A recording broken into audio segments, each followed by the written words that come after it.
이제 감옥에 갇혀 있는 사도 바울이 빌립보 교인에게 이제 마지막 끝으로 이제 말씀하는 건데요.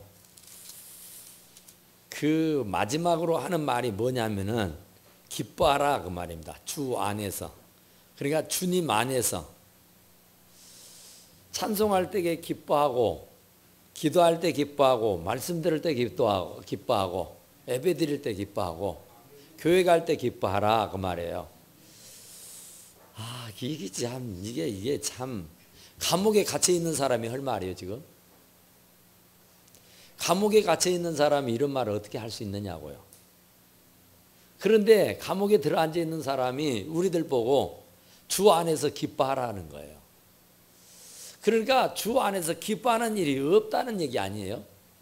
늘 불평하고 불만하고 원망하고 시기하고 질투하고 욕하고 욕보고 이런다는 얘기 아니에요. 그러니까 사도 바울은 지금 감옥에 탁 들어앉아서 이 빌립보 교회를 원히 들여다보는 거예요. 그러면서 내가 마지막으로 끝으로 말하는데 그 얘기예요. 끝으로 말하는 그 말이 주 안에서 기뻐하라. 아멘. 정말로 주 안에서 기뻐하는 거, 주의 일을 하면서 기뻐하는 거, 무엇을 해도 막 기뻐하고 즐거워하고 행복해하고 무엇이든지 주의 일이라고 하면 막 기뻐서 하는 일, 뭘 해라 해도 그냥 주의 일이라고 하면 아멘 하는 일, 이것이 진짜 사도 바울이 우리들에게 원하는 사항인 줄로 믿습니다. 주 안에서 기뻐하라. 너희에게 같은 말을 쓰는 것이 내게는 수고로움이 없고 너희에게는 안전하니라. 내가 하는 말을 또 하는 것 같지만은 그렇다는 얘기예요. 내가 말하는데 기뻐하라, 다시 말하는데 기뻐하라 그러죠. 그러니까 거듭거듭 기뻐하라는 얘기를 두고두고 하는 말이에요. 그런데 잔소리한다고 뭐라 하지 마라 그 말이에요. 내가 지금 계속해서 하는 말이지만은 이것이 너희에게는 정말로 중요하기 때문이다 그 말이야. 너무 중요한 일이기 때문에 주의 일을 하면서 기쁨이 없다, 찬송을 하는데 기쁨이 없다, 예배를 드리는데 기쁨이 없다, 이건 큰 문제잖아요. 오늘 일부 예배 오시는 집사님이 헌금을 했어요. 헌금을 했는데 내용이 뭐냐면요, 눈물을 주신 하나님께 감사합니다 하고 예물을 드렸더라고. 여러분 운 적 언제 있어요? 울어본 적? 울어본 적이 언제입니까? 주님의 은혜에 막 눈물이 난 적이 언제예요? 참 우리가 그 은혜가 넘쳐서 눈물도 나고 막 기뻐서 즐거워서 행복해서 어쩔 줄도 몰라 하는 그런 마음들이 우리들의 심령 가운데 불같이 일어날 수 있기를 간절히 축원합니다. 파스칼이라고 하는 사람은 그랬대요. 주님을 처음 이렇게 모실 때는 막 굉장히 뜨겁잖아요. 처음 예수 믿을 때 여러분 생각해 보세요. 그 감격과 그 감동과 그 희열, 그 기쁨 말로 할 수가 없죠.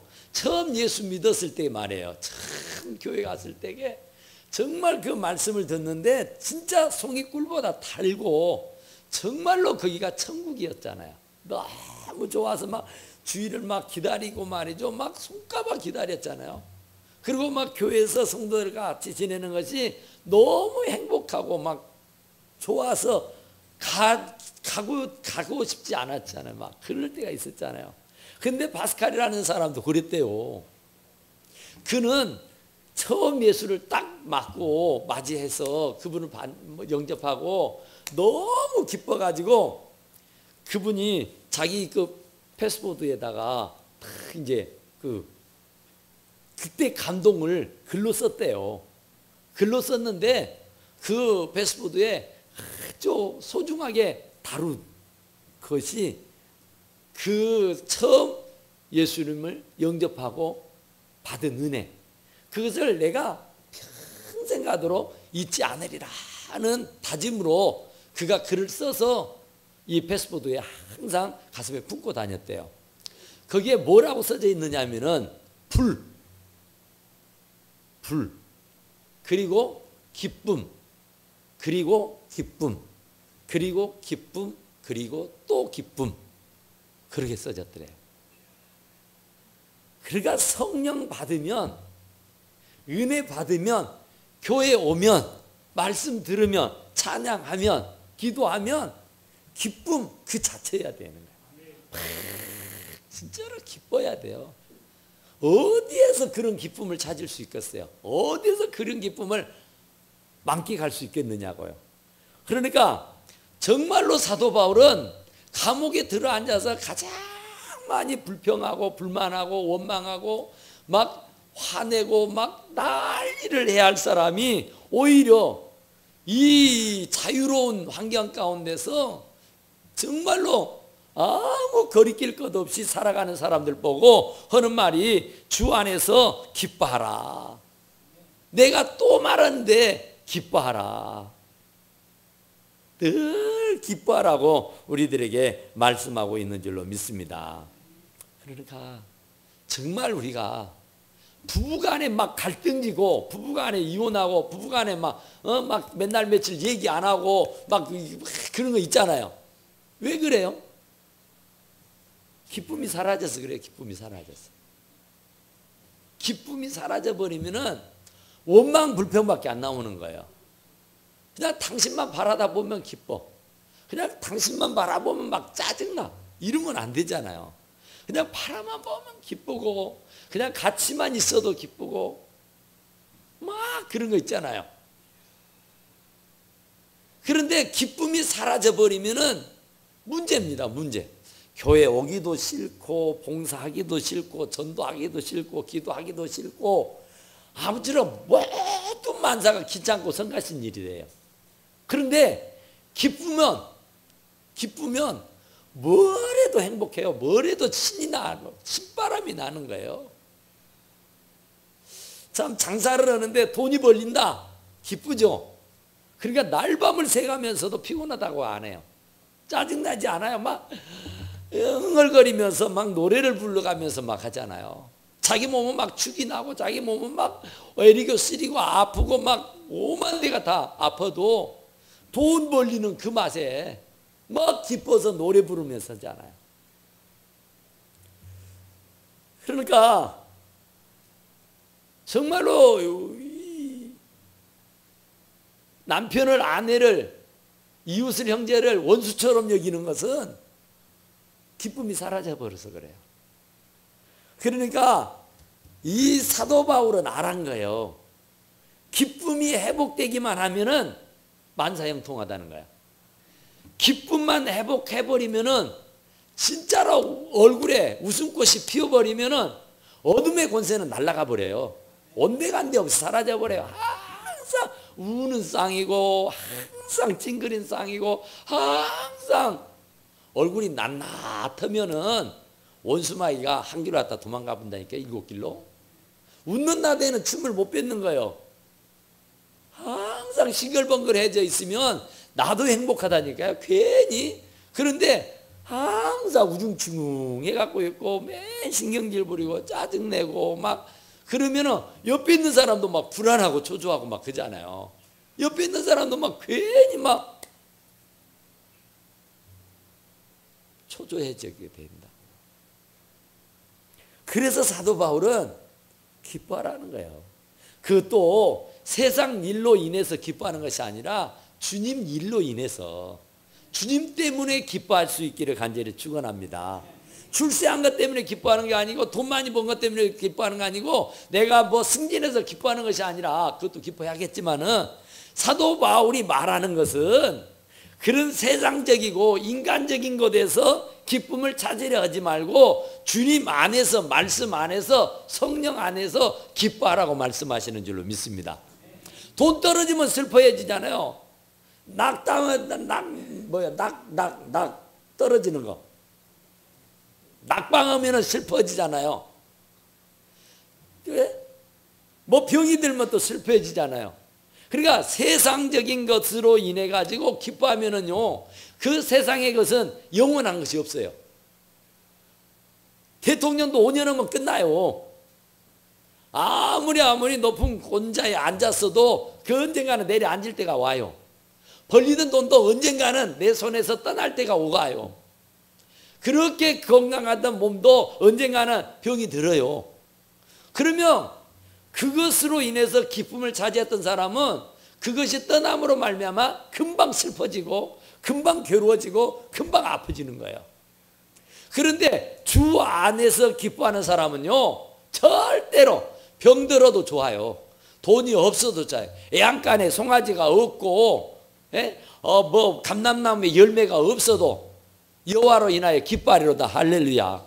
그런 기쁨을 지금 말씀하고 있는 거야. 환경을 보고 기뻐하는 게 아니라 환경을 떠나서 주님으로 말미암아 기뻐하는 것은 환경이야 어쨌든 기뻐하는 줄로 믿습니다. 그런데 주님이 아닌 환경, 주님이 아닌 세상, 주님이 아닌 육신적인 일로 기뻐하는 사람들은요, 금방 변해요. 금방 변해. 금방 변한다니까요. 호주머니에 돈이 들어있으면 막 기뻐하다가 돈이 떨어지면 금방 또 죽을 상을 해요. 오늘은 좀 뭐가 되는 것 같아서 막 기뻐하다가 내일은 좀 뭐 안 되면 또 죽을 상을 해요. 그래서 주 안에서 기뻐하라고 말씀하고 계시는 줄로 믿습니다. 2절에 보니까 같이 해볼까요? 2절 참 재밌는데 시작. 개들을 상가하고 행악하는 자들을 상가하고 몸을 상해하는 일을 상가하라.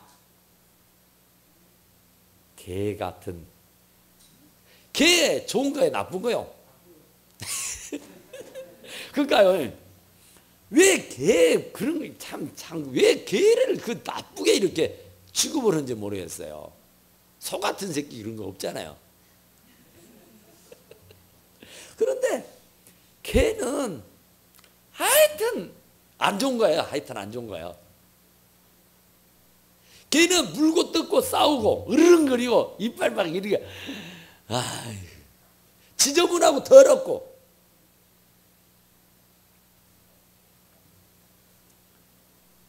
개 상가라고요.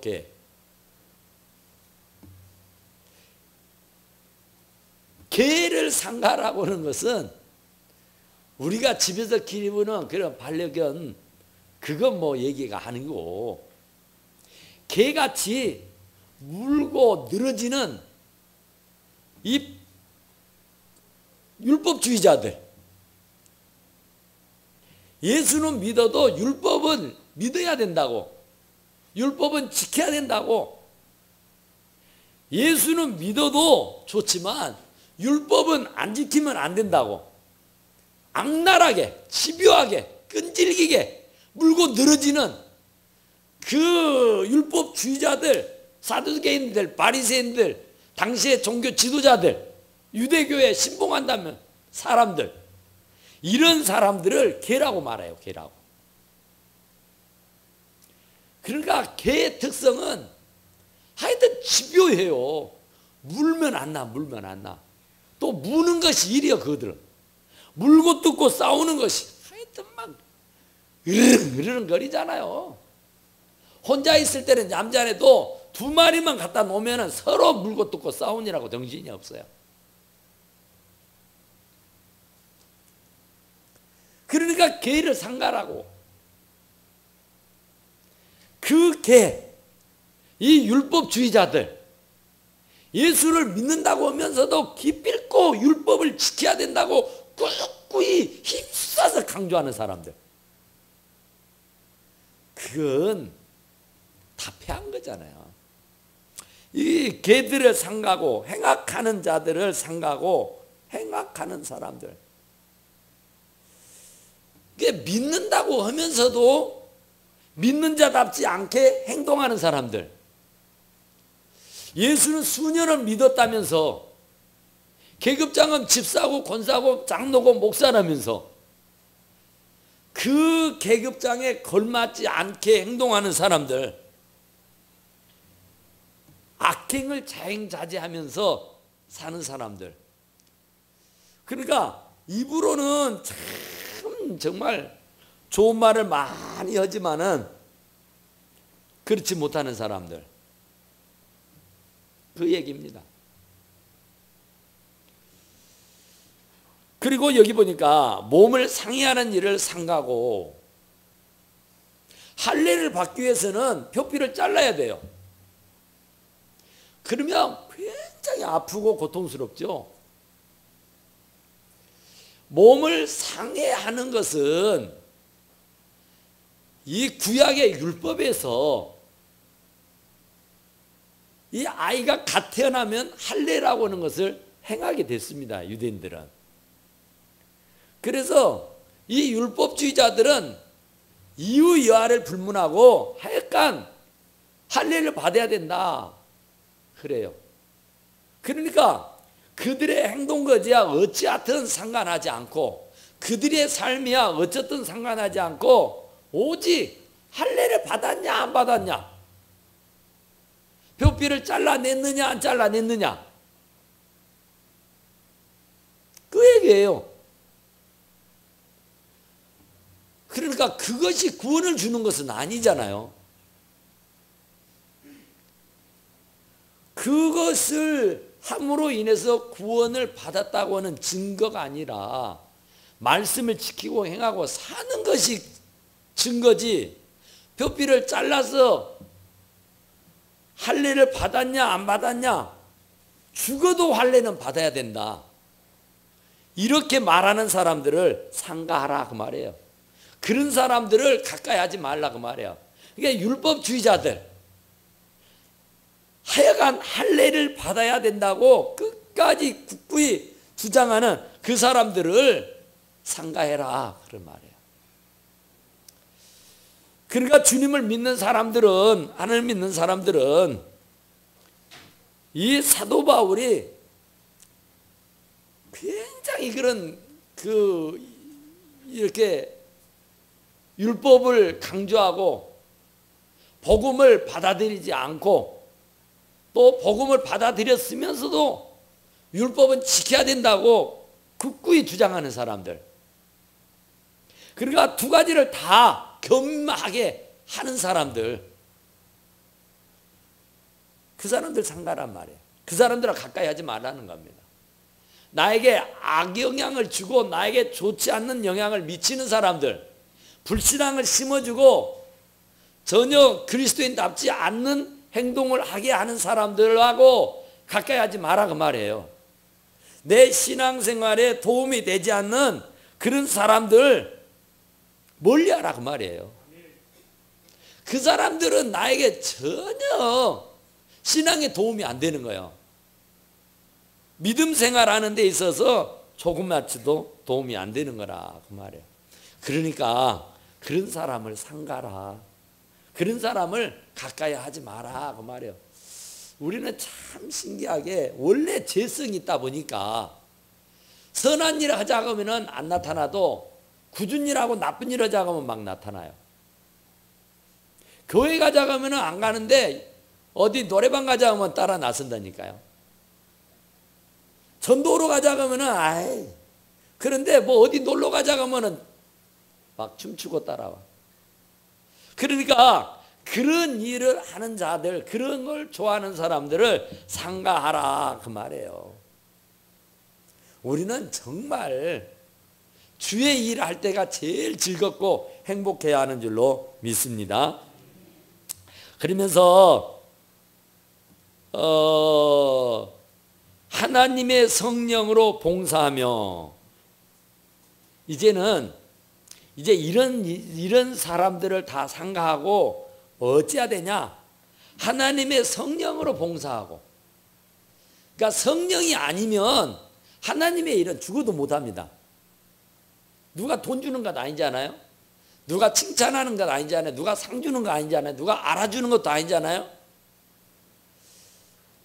정말로 누가 알아줘요? 아무도 몰라요.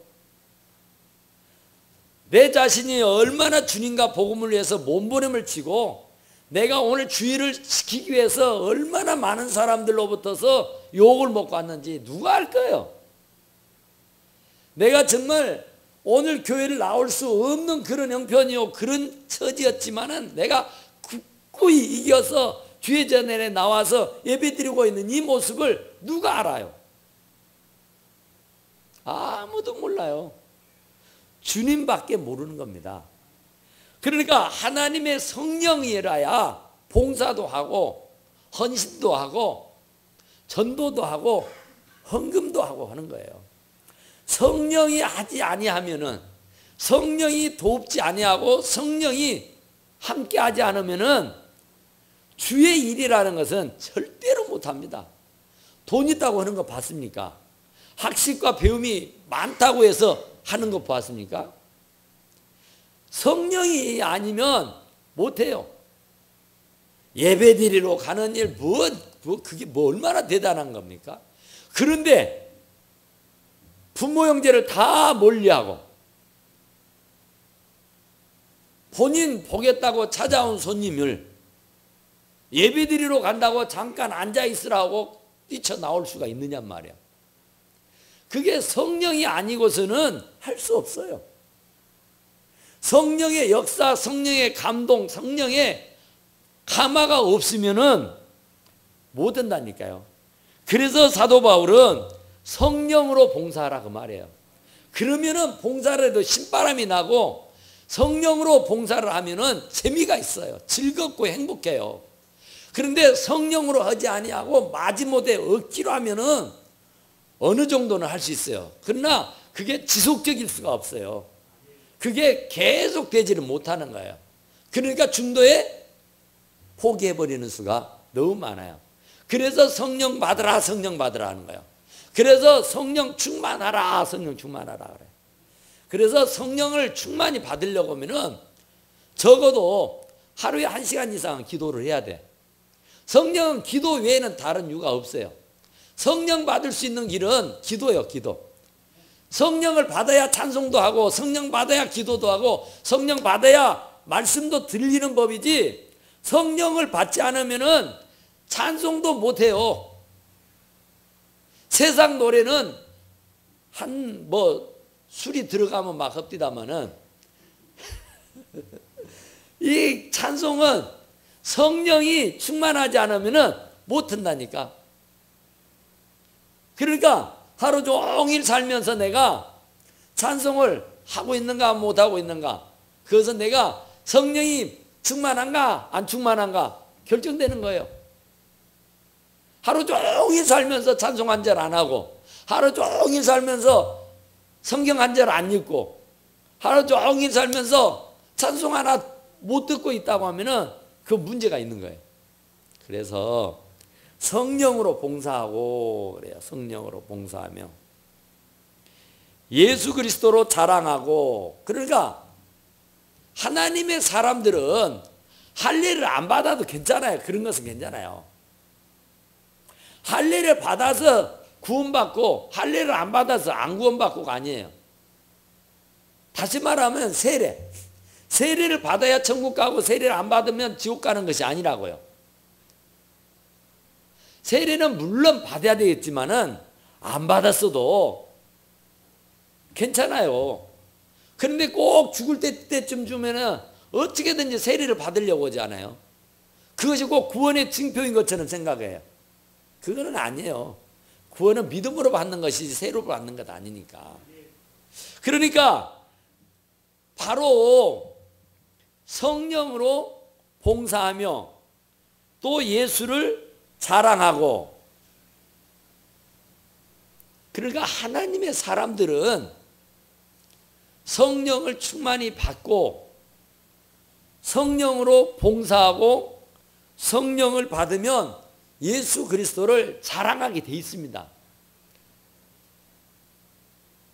내가 신묘막측한 일을 당했어요. 아주 희한한 일을.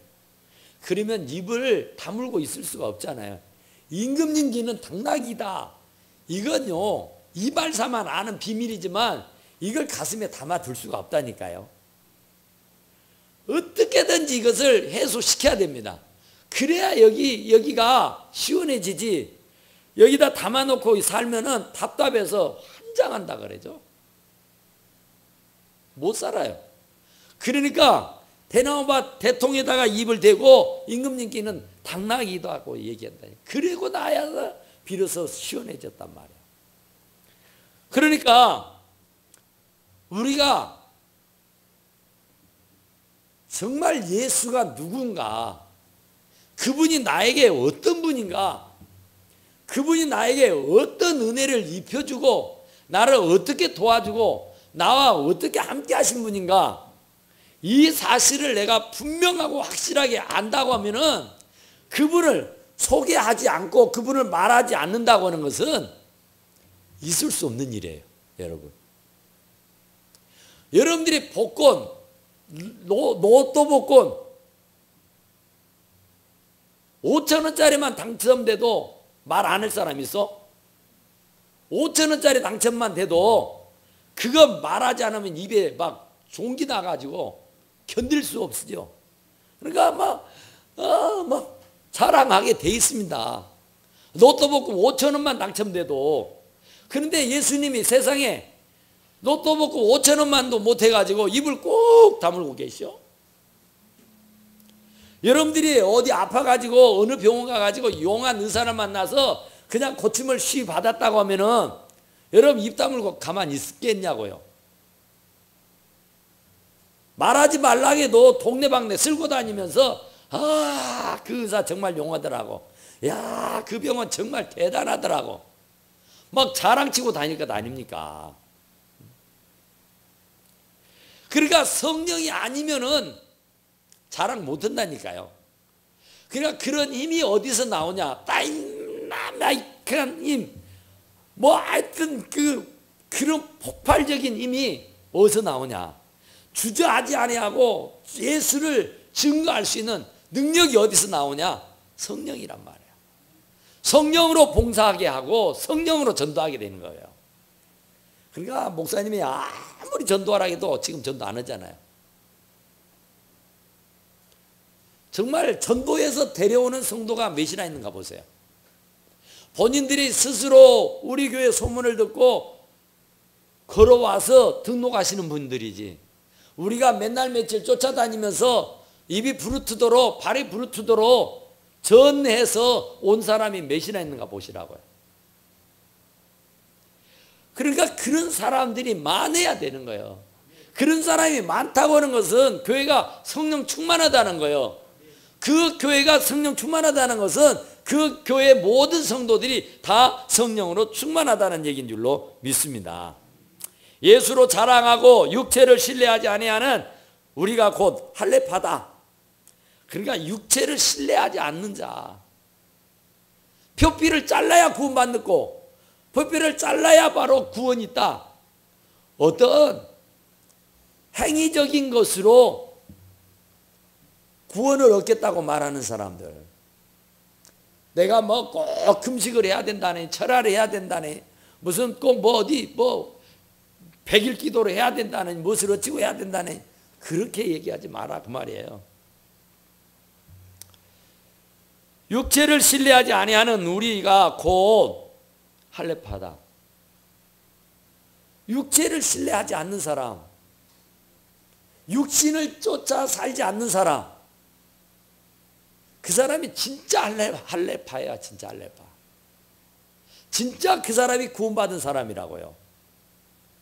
그러니까 육신의 일을 도모하고 무엇 먹을까, 무엇 마실까, 몸을 위해서 뭘 입을까 맨날 앉으면은 세상적이고 인간적이고 저차원적인 것 그냥 앉으면 세상 잡다한 일들로 침이 마르도록 얘기해서 하는 거, 이것은 육체의 일입니다. 육체를 신뢰하지 아니하는 자가 곧 할례파다.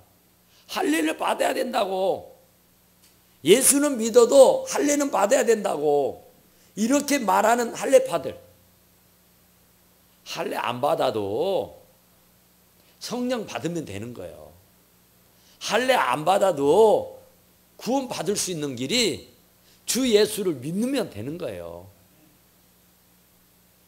그러니까 뭐 우리가 꼭 무슨 행위로 구원을 받는 것처럼 헌금을 많이 드려야 된다니, 무슨 공적을 많이 쌓아야 된다느니, 뭘 내가 어떻게 해야만이 그것으로 위로를 받고 그것이 덕이 되어서 구원에 이른다, 이렇게 생각하는 사람들이 있다니까요. 그런데 사도 바울이 볼 때 이 빌립보 교인들이 그랬다 그런 말이에요. 그러니까 아니다는 거예요. 그것은 잘못된 교리고 잘못된 말씀이라는 겁니다.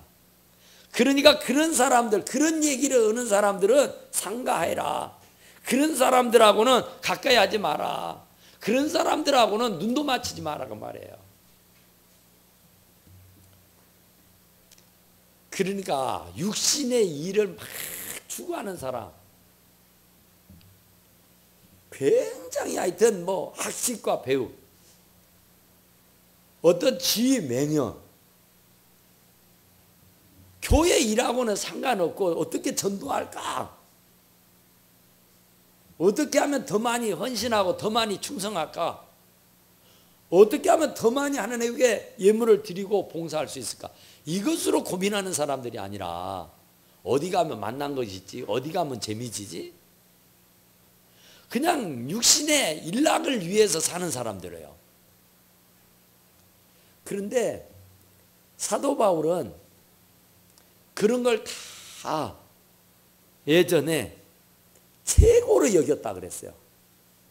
진짜 육신적인 일, 내 육신의 쾌락, 내 육신의 욕망, 내 육신의 생각이 뭘 추구하고 뭘 하게 되면은 물불을 가리지 아니하고 생명을 걸고 했단 말이에요.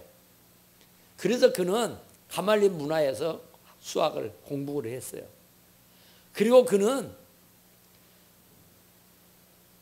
산헤드린 공회의원이었다 그래요. 국회의원에 해당되는 사람이에요. 그는 이후에 계속 얘기하잖아요. 뭐 진짜로 어디다가 내놔도 흠잡을 게 하나 없는 사람이라니까요. 정말 인테리 중에 인테리예요. 아주 대단한 실력파입니다. 실력파. 그런데 그 사람이 주님을 만나고 나니까 이것은 똥오줌이라 아무짝에도 쓸모가 없더라 그 얘기예요. 사도 바울이 살아보니까 주님을 만나보고 나니까 그것은 나에게 한 가지도 도움이 안 되더라 그 말이야. 그래서 나는 분투와 같이 버렸다. 똥오줌과 같이 싹 버렸노라 그렇게 말하죠. 사도 바울은 그런 것들이 세상적이고 인간적이고 이 저차원적인 것이 똥오줌이라 생각하고 과감하게 완전히 싹 버려버렸다니까. 그런데 우리는 사도 바울이 버린 것을 우리는 막 찾아가지고 주워 담는데 혈안이 돼 있어요. 어떻게 하면은 먹고 마시고 입을 거, 어떻게 하면 명예 권세를 얻고, 어떻게 하면 돈 많이 벌고, 어떻게 하면 출세하고, 어떻게 하면 큰 소리 치고 사람 행세하고 살까, 이런 것에 막 혈안이 돼 있다니까. 그런데 예수를 만나고 보니까 아무것도 아니더라. 다 버려버렸어요. 성경에 그런 얘기 있죠. 농부가 밭에 가서 일하다가 보물을 발견했어요. 진짜 엄청난 보물이 담겨있는 보물 상자를 발견했다니까요. 그랬으면 어쩌겠어요. 그 보물을 내 것으로 삼으려면 그 밭을 사야 됩니다. 그 밭을 사지 아니하고 그 보물을 가지고 오면 도둑이 돼요. 그래서 그 밭을 사기 위해서는 자기의 모든 것을 다 팔아 제껴버립니다. 그 보물을 간직하기 위해서는 그동안 그가 보물처럼 여겼던 것들도 다 버려요. 다 처리해요. 다 처분한다니까요. 그리고 그 보물을 사는 거예요. 그러니까 우리가 예수 그리스도가 보배입니다. 그 예수 그리스도를 보배로 알아. 그러면 나의 모든 것을 다 쏟아 부어서 그 보배를 내 것으로 삼아야 할 줄로 믿습니다. 진주를 사러 다니는 장사가 아주 값비싼 진주를 발견했어. 그러면 그 진주를 사면 이익을 엄청 남겨 먹을 수가 있어. 그러면 그 진주 장사는요, 자기의 전 재산을 다 처분을 해서 그 값비싼 진주를 사게 돼 있습니다. 할렐루야. 어떤 분이 아프리카 지방을 여행을 하다가 어느 가게를 가서 잠깐 요기를 하는데 그 가게 선반 위에가 이 따만한 돌덩이 하나가 올려져 있어요. 그런데 보안이 심상치 않아. 보통 돌이 아닌 것 같아.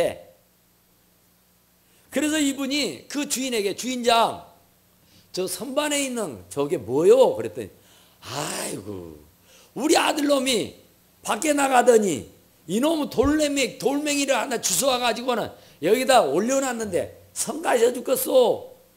그래요. 뭘 때문에 저 돌덩이를 여기다 갖다 올려놨는지 난 도대체 알 수가 없어. 그래요. 그러니까 이분이, 아, 그래요?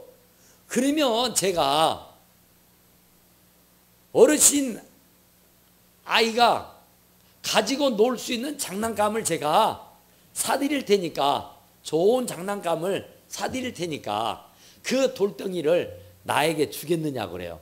아이고, 그렇지 않아도 성가시고 귀찮아 죽겠는데 그냥 그저라도 그냥 가져가시오 그랬어. 그러니까 이 사람은요, 장난감 좀 사주고 그 돌덩이를 가져왔어요. 그 돌덩이를 가지고 와서 자기 나라 영국으로 와서 그거 뭐라고요? 금 사고 파는데 그 보석상에 보석 지배를 갔다고요. 자기 자신이 볼 때 이게 심상치 않아. 심상치 않다니까요. 그래서 그걸 장난감 하나 사주고 가져왔어. 가져와서 보석 상인에게 가져갔다고요. 그래서 이걸 좀 감정을 해 주시오 하고 감정을 맡겼더니 이것은 다이아몬드 원석입니다. 700만 달러 가치가 나갑니다. 제가 지금 이 자리에서 700만 달러를 드릴 테니까 이 원석을 내게 파시오 그랬어. 그러니까 이 사람은 장난감 하나 사주고 700만 달러를 얻었다니까. 그런데 또 그 보석 상인은 그 원석을 700만 달러에 샀잖아요. 그런데 이 사람이 이제 세공을 해가지고 반지를 만들고 못을 만들어가지고 팔았는데 2만 4천만 달러를 만들어. 예수 그리스도가 그런 분인 줄로 믿으시기 바랍니다. 예수 그리스도는요, 어마어마하신 분이라니까요. 700만 달러가 아니에요. 그 예수 그리스도가 장난감 하나에 사고 팔고 할 수 있는 그런 분이 아니라니까요. 여러분은 그 예수 그리스도를 참 마땅하게 여기는데 진짜 어마어마하신 분이라니까. 다이아몬드 그가 제비가 안 되는 거예요. 내 인생에 우지자지하고 살고 죽일 수 있는 전지전능하신 하나님이요. 그런데 그런 무궁무진하신 하나님을 우리는 어떻게 대우하고 어떻게 섬기고 어떻게 모시고 살고 있는가 한번 생각해 보세요.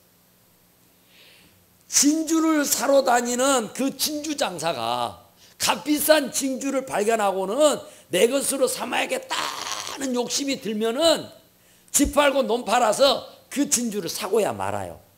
그런데 여러분들이 간직하고 있는 보배이신 예수 그리스도, 그분은 어마어마하신 분이라니까요. 그런데 어떤 대가도 지불하지 않냐고 그저 받으려고 하고 그저 누리려고 하면 되겠어요? 그분이 그렇게 하찮고 그분이 그렇게 가치가 없는 무가치한 분이세요? 이분이 그렇게 짐작만도 못하신 분이에요. 이분은 어마어마한 분이에요. 나를 지금까지 있게 하신 분이고, 나를 지금까지 살게 하신 분이고, 나를 지금까지 이렇게 잘 먹고 잘 살고 호의호식하도록 해주신 분이라니까요. 내 가정을 지켜주시고 내 사업을 지켜주시고 내 자녀를 지켜주시고 나의 모든 언행심사를 다 책임져 주시는 그분이라고요. 그 어마어마하신 분을 우리는 어떻게 대우하고 있어요? 헐값에 그냥 팔아 넘겨버리죠. 체면 때문에. 하찮은 체면, 그깟 것이 몇 푼어치나 된다고 옆에서 가지 말라고 아이고 맨만 싫은 소리하고 조금 뭐라고 하면은 그래 알아서 안 갖게 하고 주저앉아 버리죠. 그분이 그렇게 값어치 없는 분 아니에요. 그분이 그렇게 가벼운 분 아니라니까요. 어마어마하신 분이에요. 천지 만물을 말씀 한마디로 창조하신 분이라고요. 그런 엄청난 분이시요. 그러니까 그런 엄청난 분을 발견하고 모시고 섬기고 보니까 그동안 그가 갈고 닦고 그 안간 일을 다 쓰면서 수고했던 그런 모든 것이 똥오줌에 불과하더라 하고는 분토처럼 버렸다고 그러잖아요. 할렐루야. 정말 우리에게도 그런 역사가 있어야 할 줄로 믿습니다. 주 예수보다 귀한 분 없어요. 주 예수보다 더 귀한 것 없어요. 그분이 최고고요. 그분이 전부요. 그분을 빼고 나면 나는 빈 껍데기요. 나는 아무것도 없는 거예요. 그분이 있기에 내가 있는 거예요. 그분이 함께 하고 있기 때문에 내가 숨을 쉬고 사는 거예요. 할렐루야. 그러니까 정말로 그분을요 극진하게 대우하세요. 다 버려버렸어 사도 바울은. 그런데 그 버린 것을 우리는 하나라도 더 얻으려고 밤잠을 안 자면서 주님의 일은 힘들어서 못 얻었다면서 세상 일은 신바람 나세요. 사도 바울은 그걸 똥오줌으로 여기고 버려버린 것을 우리는 날밤을 새가면서도 막 한다니까요. 주님 이러자 가면은 아이고 나 시간 없어서 못해요. 아이고 나 피곤해서 못해요. 아이고 나 바빠서 못해요. 그런데 어서 돈 벌러 오라고 하면은 어서 돈 준다고 하면은 그냥 벗은 발로 뛰어가죠. 막. 날밤을 새면서도 하나도 안 피곤하다 그래. 그런데 주님 이러자는데 주님 이러자 그러면은 힘들어서 못 온다고 바빠서 못 온다고 한단 말이에요. 그래서야 쓰겠느냐 그 말이죠. 그러니까 나도 이제 자기 고백하잖아요. 사도 바울이 참 솔직한 분이에요. 진솔한 분이야. 나도 그렇단 말이에요. 나도 과거에는 여러분들 같이 육신적인 일에 아주 코를 빠뜨리고 산 사람이요. 나도 막 가문, 나도 주의 명예, 나도 돈 굉장히 좋아했어. 나도 두 번째 가라면 서러운 사람이요. 예전에 내가 교회를 얼마나 핍박한 줄 알아요. 내가 스데반이라는 사람을 죽이기까지도 한 사람이요. 이런 일이에요. 그러니까 사도 바울만큼 경험이 많은 사람은 없어요. 사도 바울만큼 정말 불신앙적인 요소를 갖추고 있는 사람이 없어요. 그런 사람이 담메섹도상에서 예수님을 만나고 나서 탁 꼬꾸라져 버린 거야. 완전히 180도 달라져 버렸다니까요.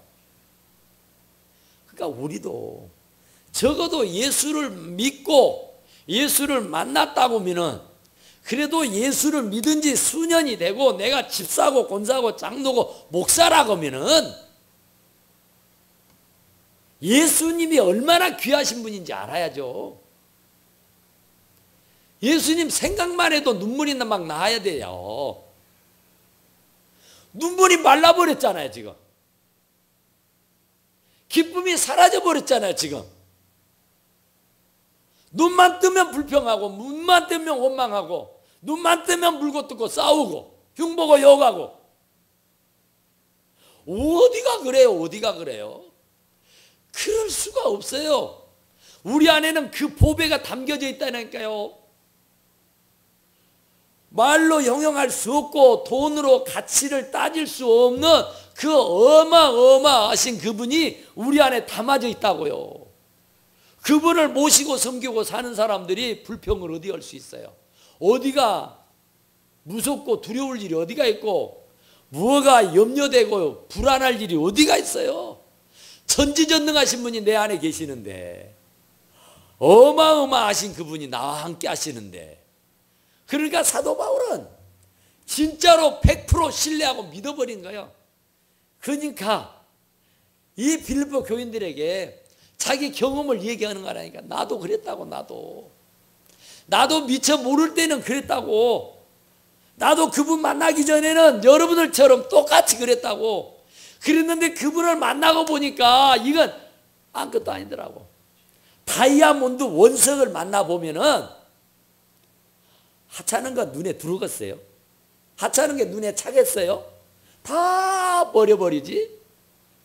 우리가 집을 새로 장만하면은 과거에 애지중지했던 그런 가구들 다 내버려버리죠. 진짜 엄청난 일이잖아요. 세상에 보배이신 예수님을 모시고 있으면서 그 세상에 잡다하고 그 세상에 가치도 없는 무가치한 쓸데없는 것을 지금도 가슴 한구석에다 담아놓고 맨날 꺼내보고 있어요. 그건 똥오줌이라니까요. 그건 버려도요 진즉에 버렸어야 할 일이에요. 그런데 그것으로 위로하고 위로 삼고 그것으로 위안을 삼고 그것으로 힘을 얻어 용기를 얻어서 사는, 이건 불신앙이에요. 이건 뭘 몰라도 한참 모르는 거예요. 그래서 사도 바울이 빌립보 교인들에게 지금 얘기하고 있는 거예요. 배설물로 여기면 그리스도를 얻고 그 안에서 발견되려 함이니, 내가 가진 의는 율법에서 난 것이 아니요 오직 그리스도로 믿음으로 말미암은 것이니 그 믿음으로 하나님으로부터 나느니라. 그죠? 배설물. 정말로 모든 것을 해로 여기는 것은 내 주 그리스도 예수를 아는 지식이 가장 고상하기 때문에, 세상에 아무리 귀하다 해도 주 예수보다 귀한 분 없어요. 세상에 뭐 어리어리 번쩍번쩍한 고대 광실에서 살아도요 주 예수보다는 귀한 것 아니에요. 주 예수를 헌신약처럼 버려버리는 여러분들이 진짜 문제예요. 그 예수 그리스도를 정말로 귀하신, 내 생명보다 더 귀하신 분으로 여기고 산다면 그분에게는 다 있다니까요. 내가 그렇게도 좋아하던 돈도 있고요, 명예도 있고요, 권세도 있고요, 건강도 있고요, 그 안에는요 그분 안에는 없는 게 없어요. 너희는 먼저 그 나라 그를 구하라, 그리하면 이 모든 것을 너희에게 다 더해주겠대. 넘치도록 후회되어 흔들어 넘치게 해서 안겨주시겠대. 할렐루야. 그러니 그분 절대로 배신하지 말아요. 그분 절대 버리지 마세요. 아무리 힘들고 어려워도요 그분은 붙들어야 됩니다. 아무리 어렵고 힘들어도요 그분은 버리면 안 돼요. 그분을 떠나면 안 돼요. 그러면 죽어요. 물을 떠난 고기가 살 수 없는 것처럼 우리가 아무리 힘들고 어려워도 주님은 붙잡아야 돼요. 주님은 붙들어야 할 줄로 믿습니다. 정말 그걸 사도 바울이 지금 감옥에 들어앉아서 얘가 타서 지금 빌립보 교인들에게, 오늘 우리 하나님 제일성도 여러분들에게, 저와 여러분들에게 하시는 말씀이다 하는 것을 여러분 깊이 새겨 듣고 정말 주 예수보다 귀한 분이 없는 줄로 믿으시기 바랍니다. 기도합시다. 우리 하나님 앞에 잠깐 기도하게. 하나님,